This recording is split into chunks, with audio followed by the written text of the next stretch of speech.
Chicken cutlet பண்ணுறதுக்காக சிக்கனை உப்பு மஞ்சத்தூள் கொஞ்சமாக இஞ்சி பூண்டு போட்டு வேக வச்சு இந்த மாதிரி பிரித்து வச்சுருக்கேங்க. மிக்ஸி ஜாரில் சேர்த்துட்டு ஒரு ஓட்டு ஓட்டிக்கலாம்.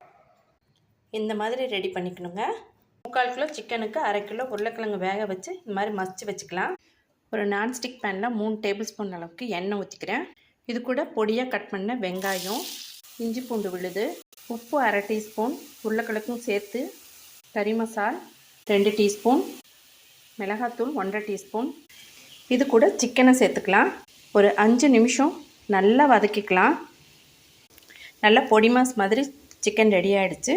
இது கூட நம்ம பொடியாக கட் பண்ண கொத்தமல்லி தலையை சேர்த்துக்கலாம். இது கூட மசிச்ச உருளைக்கிழங்கு சேர்த்துக்கலாம். இப்போது கட்லெட் செய்ய சிக்கன் ரெடி ஆகிடுச்சு. இந்த மாதிரி பிரெட் க்ரம்ஸில் முக்கி நம்ம ரெடி பண்ணிக்கலாம். இப்போ இதை 1/2 மணி நேரம் ஃப்ரிட்ஜில் வச்சு எடுத்துக்கலாம். எண்ணெய் காஞ்சிருச்சு, நம்ம பொரித்து எடுத்துக்கலாம். சிக்கன் கட்லெட் சூப்பராக ரெடி ஆகிடுச்சு.